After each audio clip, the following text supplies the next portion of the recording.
Welcome, welcome, welcome, ladies and gentlemen. I am your girl, Shay Speaks Life. I got my lovely co-host, Kai. Look, just be like this. Hi. Kai in the building. And then we also have a lovely special guest, Mr. J in the building. Welcome to Piff Radio, guys.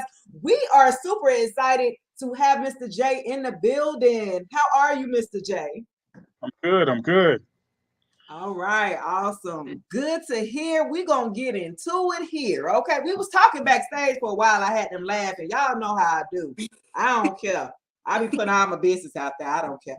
So look, we definitely have a special guest in the building. We're going to get on into who Mr. J is. So tell the audience, Mr. J, who you are, what is it that you do, and where are you from? I'm Mr. J, CEO of NCC Records, 1/4 of the empire, an artist, a CEO, and entrepreneur. Wow. Of course, I'm straight out of Fayetteville, 2-6 and C. Straight out of Fayetteville, North Carolina.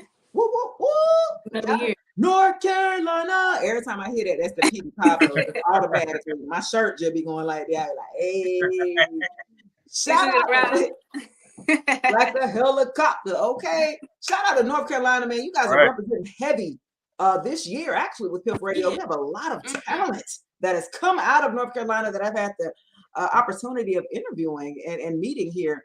And it sounds like you wear a lot of hats like Kai got on, okay? Right. You want my hat? You want this hat too? Get that one too, baby. Get it.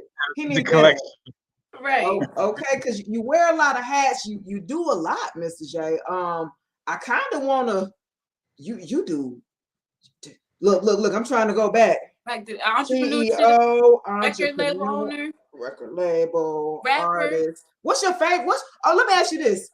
I guess what's your most favorite? I mean, a part of doing, like what would be that? Being an artist, I think, all those other things are platforms and kind of structure to help, my artistry and help, get me out here because it helps me network. It helps me, build, and, you want to be able to have your hands in as many different things as possible. You don't want to just get stuck. You don't want to have, be dependent on one thing or the other. You just want to be able to kind of expand, and the more you expand, the more freedom you get. Definitely. I like that. I like that. I think that, does it ever become overwhelming though, when you have your hand in so many different pies? I don't think it's overwhelming as much as it may be frustrating because you want things to move at a fast clip. And sometimes things move, I have interviews here or there, or some interviews fall through, or certain things fall through, or don't move as fast as I would like it to move. Mm-hmm. That's part of the game. That's the frustration. Got you. So it's just more of a frustration type of deal. Okay. Nice. So it sounds like that the opposite of that, maybe the good side could be, even though you have your hand in multiple things, when one's slowing down, the other one can, you can go pick one back up and progress that one a little bit more. So speaking of music and, the many hats that you wear, how long have you been creating music? Has that been like the first thing that you started? Yeah, I mean, just being a writer, I've been writing music or writing songs since I was in the 5th grade, one of my first songs and stuff like that. And being in the studio, the first time I was in the studio, I was probably about 14, somewhere in there. Mm-hmm. So I've been doing it for a while. Do you remember what your 5th grade rap was about? It was about the lunch lady. Yes. You was beating on the table. No, it was kind of my version of LL's I'm Bad. That was kind of my thing then. That's cool. That's real cool. First time in the studio at 14. Okay. Do you remember that experience? Like, do you remember what it was like? And you was like, this is what I'm meant to do. Like, I loved, being able to create and just go in the studio and do some things. Certain songs didn't come out the way that we the way that I thought it was going to come out. That was a learning experience because I was dealing with older cats who had been in the music business. They had been in the studio before. They had, their experience getting things taken from them, in the business. So, it was definitely a learning experience trying to put a song together and learn how to really formulate, a track and understand how my voice is supposed to sound on the track. So that was definitely something that was exciting for me. Yeah, okay. Did you have someone to kind of as a role model that kind of held your hand and showed you the ropes, or you just had to learn it on your own? Just learning on my own. I mean, basically going in the studio the first time was really because I wanted to do something original for a talent show. I had done a song before, at a talent show, but it wasn't my own. I said, well, this time I want to do my own. So you're the real definition of get it out the mud, because I know you didn't have YouTube or how go on Google and be like, how do I do this? How do I do that? So you really started from scratch. So speaking of how Shay mentioned like having a mentor, someone to help you, who was your biggest inspiration? If since you didn't have anyone specifically.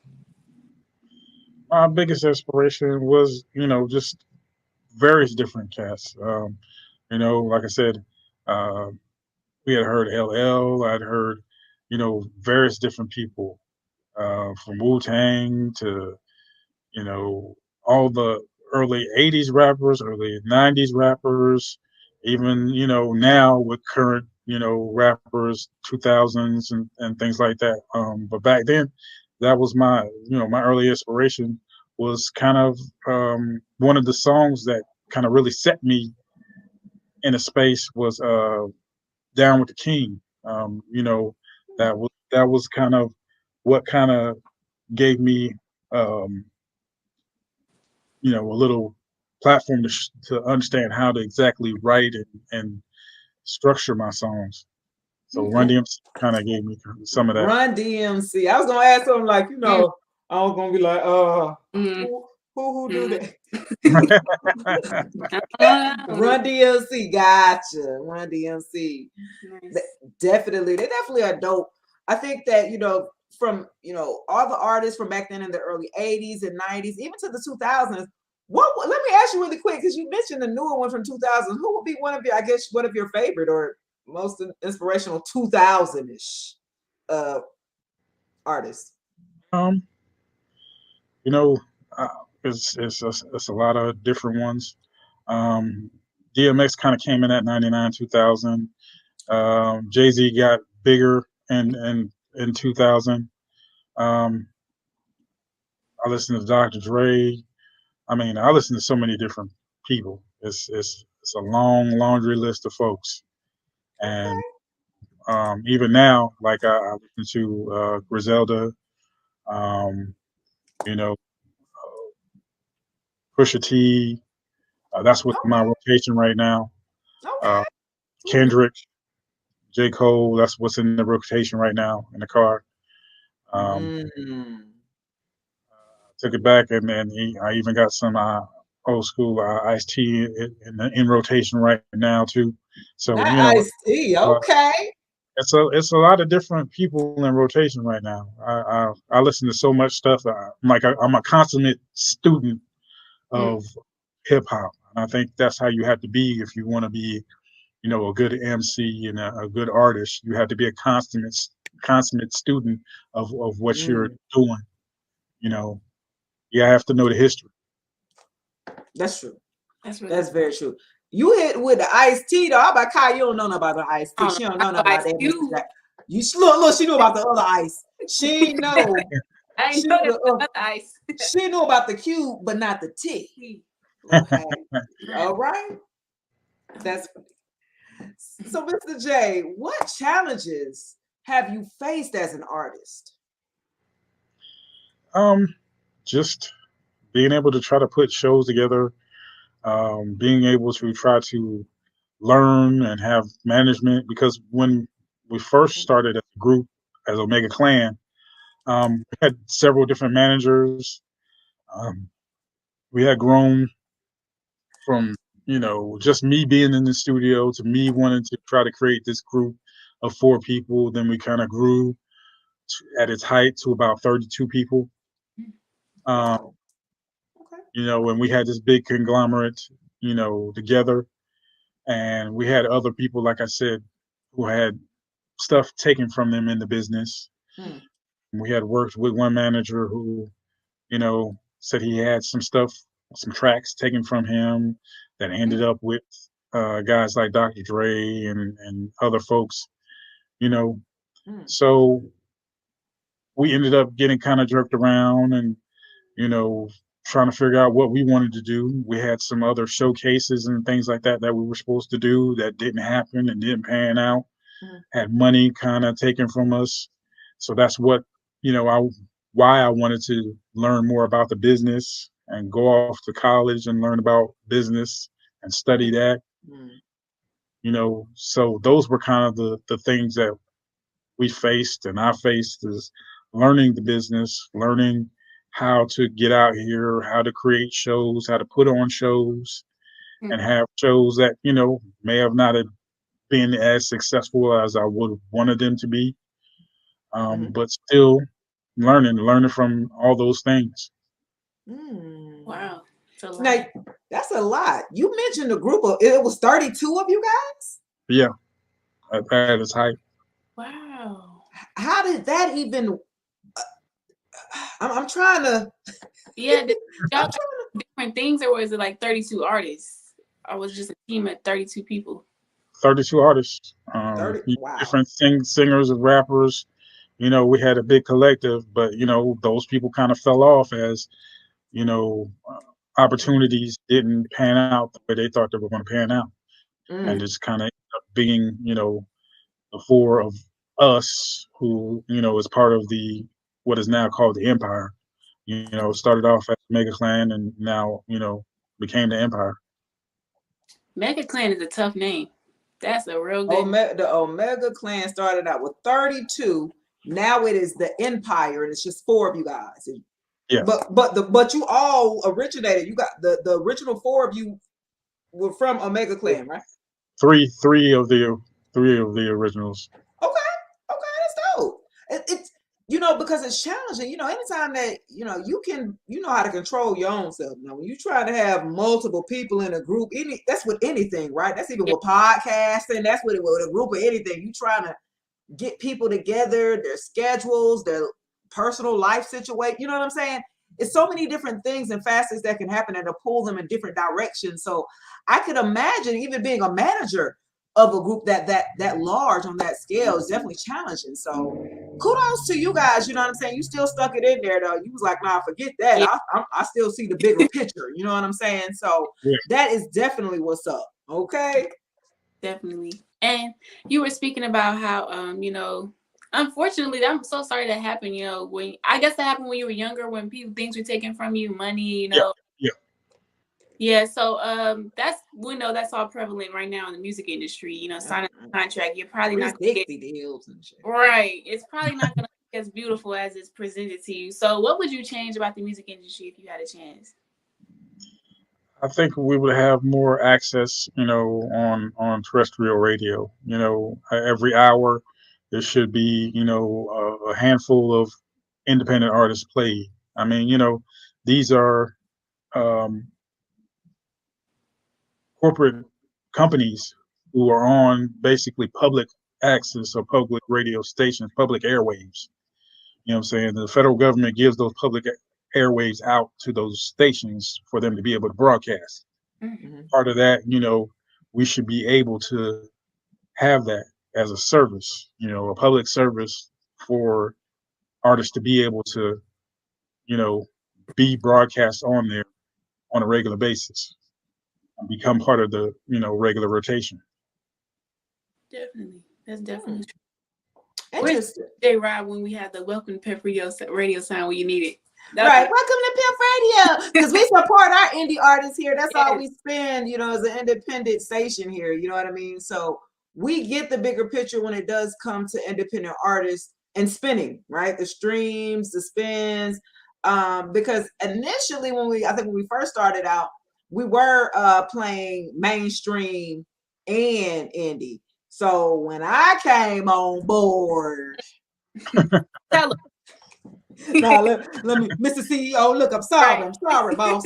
When I came on board, when me and Zach came on board, we said, look, man, we need to make this a fully exclusive indie station, man. There's too many artists, so much talent out here that is not being heard and given that fair shot and that chance to be heard, man. It's like diamonds in the rough. I'm down here in Atlanta.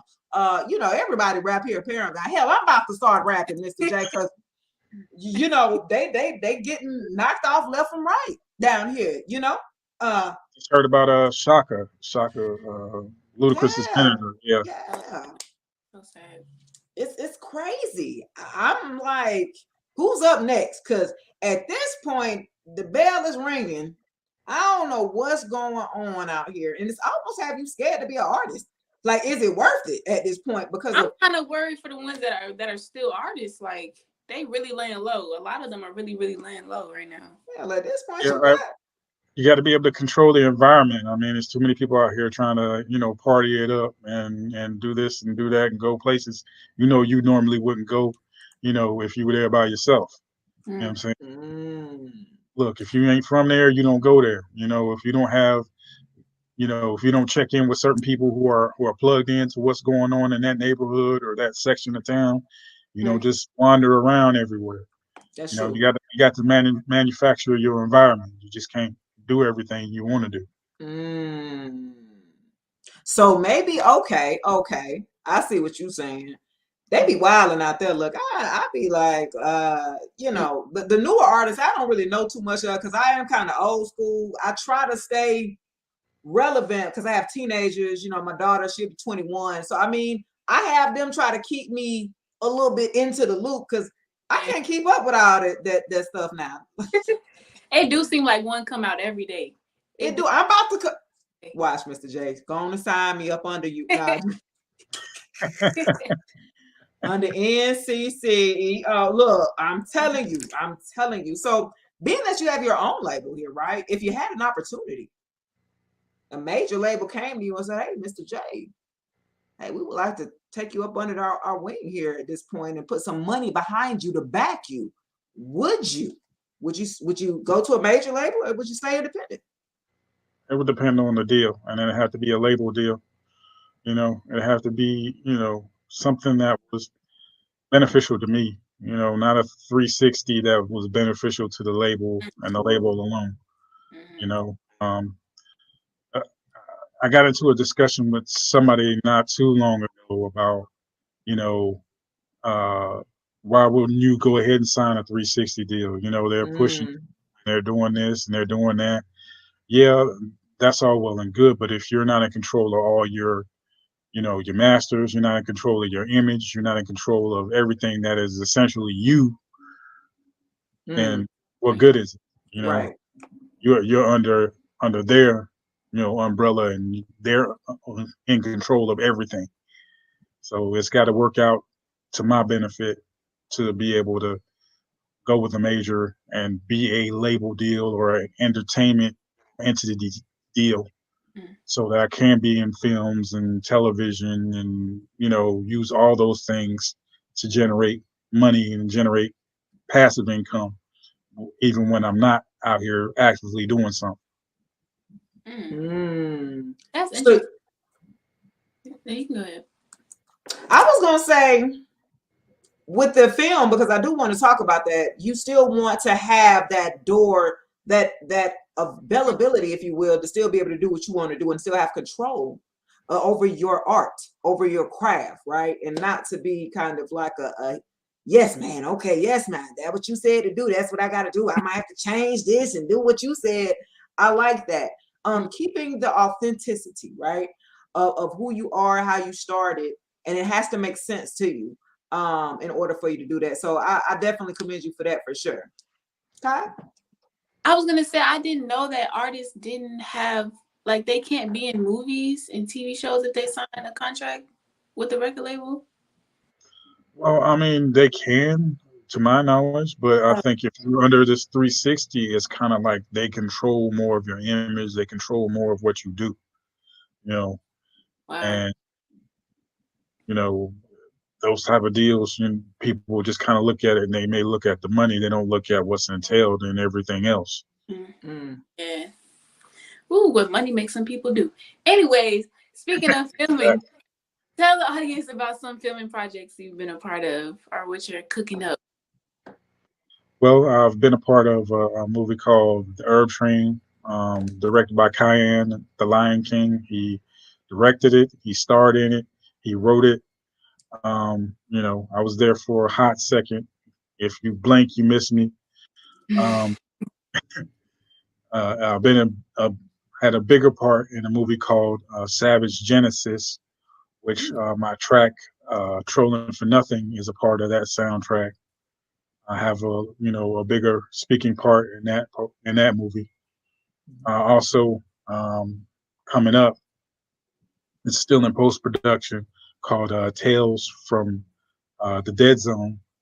I have an executive producer credit on that, as well as my music is supposed to be in the film. We'll see what happens when the actual post production and everything gets done and gets finished.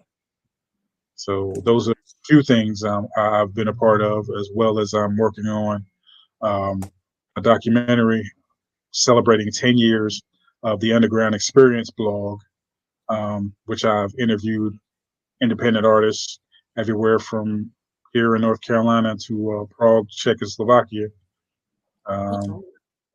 So, part of European hip hop artists and artists of a lot of different genres. So I'm trying to do that documentary to celebrate that. Lord, that's so cool. You want my hat? You can have it. At this point, I told you all the hats. Look, you got about 50 hats. And with that 10-year anniversary documentary, how long does it typically take for you to do the documentary, like from start to finish? Like, how long does that typically take? Well, I'm in the process of the fundraising right now. Getting ready to do some interviews, actually filming probably maybe 2 to 3 months to really start gathering up people and sitting down with them. Okay. But I'm looking at a long-term process, maybe 30 minutes to an hour for each individual interview. And, I also want to have a kind of performance component to it, kind of reminiscent of like The Show. If you've ever seen the movie The Show, kind of talked about, early 90s, well, more like 92 to 94 kind of hip hop. It had Big and Snoop and everybody in it performing. Look, I was a baby. She wasn't even here yet. She was in her mom. She was in the mama's womb. No, you probably wasn't even born yet. No, baby. You weren't even born. Okay. You were still in your daddy's. Google it. Okay. If you hadn't seen it, Google it. You know what I mean? It's something that's cool that you should be able to sit down and watch and kind of, get a vibe from, especially if you're a hip hop head of any age and of, any genre or any, generation. But that's what I want to kind of be able to put together. That's why I'm working on the fundraiser portion right now, so heavy and so hard. Like I said, people can go to www.empiremusic.com and check out the funder, which is on the blog section. And go ahead and tap in and make that happen. The bigger the donation, the more of a chance to get, your credit, IMDb credit in the film. So. Dude, look, I'm writing everything down you be saying when I be like this. Okay. For sure. And because you talked from a music standpoint, right? Music is your passion. That's kind of where you started, where you originated, and now you kind of flipping over to the film side a little bit and directing and executive producing, right? So tell us about some of the differences between the music side versus the film side of the production aspect. Well, the music is something that's primary. I think you able to do more directly. The film is more collaborative. I'm not a videographer, so I'm bringing in other videographers and stuff to be able to do these interviews and things of that nature, and kind of more moving pieces to the film side than it is to the music side, especially at this point, because you can kind of just email somebody and get a track. You can email somebody and get a feature, you know, and then you go into the studio and you just have the engineer put it together for you, and you record your piece. You know, film side, you got to try to gather all these different people together and try to sit them down and try to get this done here, this done there. You got different locations that you need to be able to do things at, and try to see if you can do something at, because I'm independent, so I don't have no huge budgets. Trying to do everything piece by piece and put it together. No film, paperwork as far as being able to have permission to be at this location or that location. It's kind of it'll be guerrilla film, just a run and gun basically. Got you. Okay, so music side seems like it's pretty easy. I can kind of just go. You know what I'm saying? But when it comes to the film side, it's a collective effort. You gotta this one, you do this, you do this, you did. We gotta work together. Okay, I see it. Okay. Yeah, you got to have permission to film here or there or this location or that location. You got to be able to have that permission to go do it. Okay. No, I think that all of this that you're doing is just gonna make the success story like a million times better. Like the story that you tell after all this comes out and it just blows up is gonna be crazy. Like it might even be better than not better, but close to the documentary and everything that you're releasing. So with this, like we talked about the music and the film, what director or celeb would you like a chance to work with? Director, I think Spike Lee. Spike Lee would probably be interesting. I think he's a great storyteller. Definitely serious about what he's trying to put together when it comes to his artistry.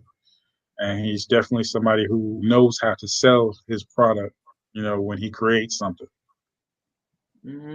I like that. Spike Lee. Man, shout out to Spike Lee, man. In the past, have y'all seen? This will tell you that I'm really not as young as I seem. I seen Crooklyn. She ain't throw Crooklyn out there, did she? She said, I ain't that young. I seen Crooklyn. I like Crooklyn. It was a nice story. It was a nice storyline, Yeah, for sure. Shout out to Spike Lee, man. Definitely. We need you here on the show, Spike Lee. If you out there, if you ever viewing this, Spike Lee, Mistajay said, come on, man. We want to work with you. We want you on the show, Spike Lee. Shouts out to you.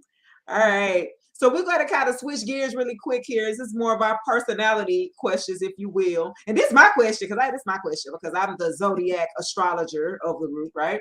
So what is your zodiac sign, Mr. J? Scorpio. Hey! We got the Scorpios in the building. Shout out to the Scorpio gang. Okay. And that will make sense because this is something that I struggle with, Mr. J. Much like yourself, you do a lot. And I struggle with that because I'd be like, am I tripping? Am I crazy? Because I'd be thinking I could do everything. I could do a lot of things well. And it'd be like, I don't know what to, I don't want to be held into no box. You know what I'm saying? Jack of all trades, master of none. Right, man. That's probably the sucks, ain't it? It does, man, because I can do a lot of things. I started out writing in about second grade. I went to talent shows and won talent shows for my poetry and all of this. You know what I'm saying? I thought I wanted to do music. I initially wanted to go to school for music. Then I started having kids and being fast and stuff. Then they changed your whole trajectory of what you was gonna do, what you thought you was gonna do. But life has a funny way of bringing you back full circle, right? And dropping me right back off where I kind of began and started my life over again, and I had the chance to get back into what I'm doing now. And so being a producer on the back end, and now I'm kind of on the front end, and people are like, you should do this, you should be a comedian, you should do that. I'm like, yeah, I know I'm funny, you know what I'm saying? I know I'm a little funny, but it's like, the challenge of, being able to do a lot of things well and not wanting to be held in that box. So that makes sense with a lot of different hats that you wear, Mr. J. Shout out to the Scorpio gang, because we the best. Y'all do. Y'all do it very well. I'm not gonna lie. And it's be surprising sometimes. Like you just pop out and it's something new and it's like, wow, you do it very well. Yes, we're the best. Well, some of us is still crazy, but that's neither here or there. We ain't gonna talk about the crazy ones. We're gonna talk about the good ones. Look, Mr. J, yeah, he ain't saying nothing. Yeah. You know they're crazy. You can get on my backside, Mama, sting your ass now. Get back. Okay. So, hi. So, do you like pineapples on your pizza, Mr. J? Hawaiian pizza, yeah. Hawaiian. It's got Okay. Oh, but if it's not Hawaiian pizza, you just wouldn't like eat randomly, like no pineapple. No, I don't know what we're doing. I don't understand.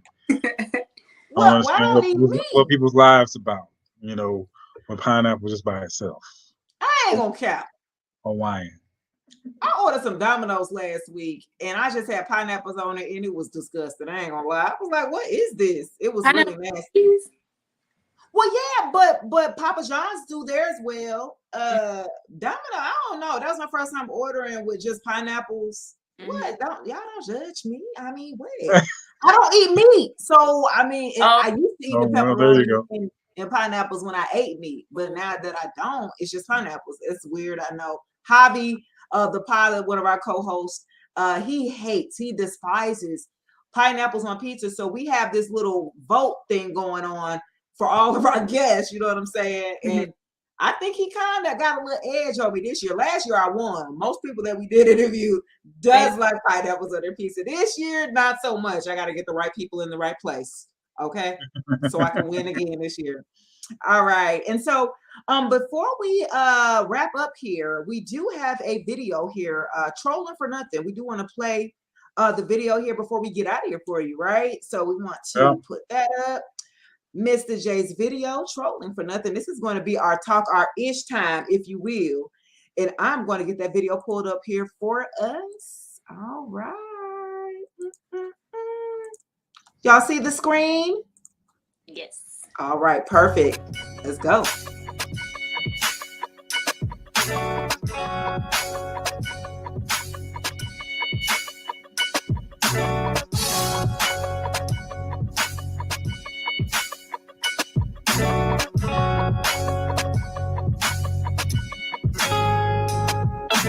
Dead all my rivals, go and get your Bible. If you unprepared, this life will give you an eyeful. Too many trolling for nothing.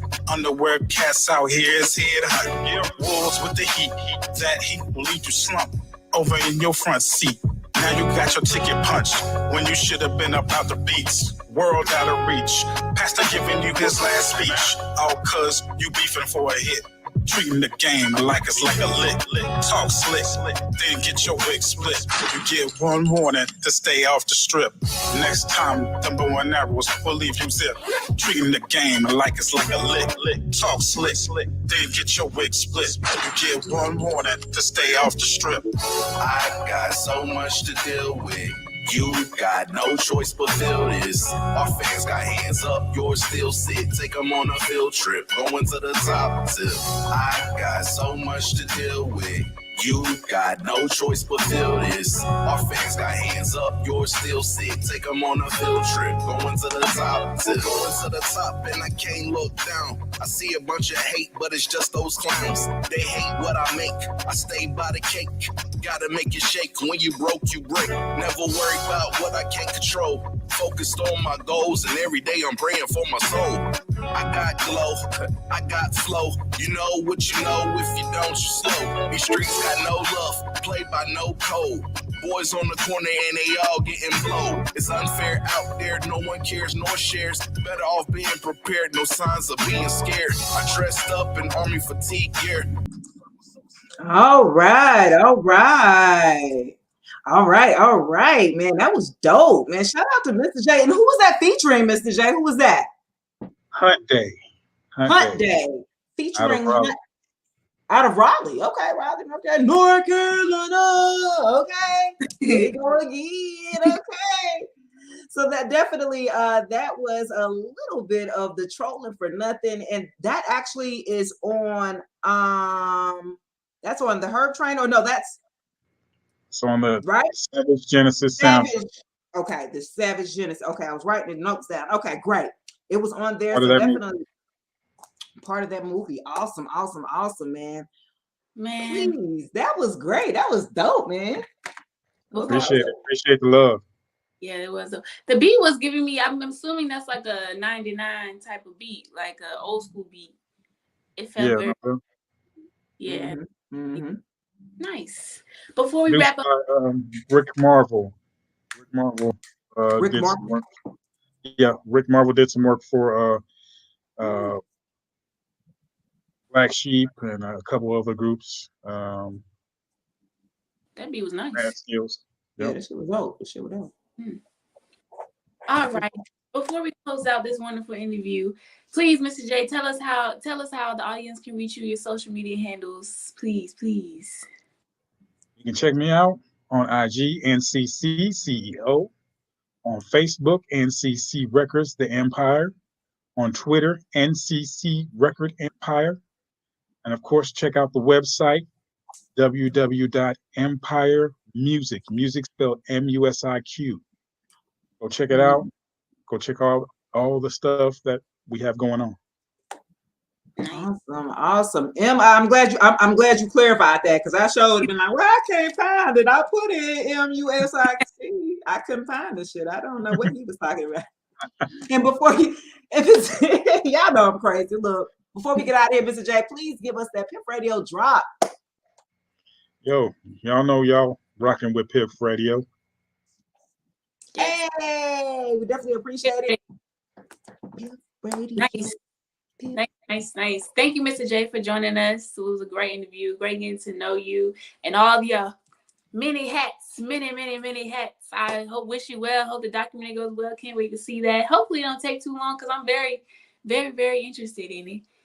Thank you guys for joining Piff Radio. Thank you to my co-host, Miss Shay.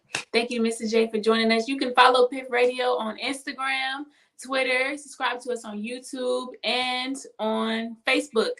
We have music reviews every Tuesday, and this Sunday, stay tuned, because we have the breakdown with me and DJ Rob, where we talk about the culture's favorite topics. Okay? Thank you for joining Piff Radio, and y'all have a great night.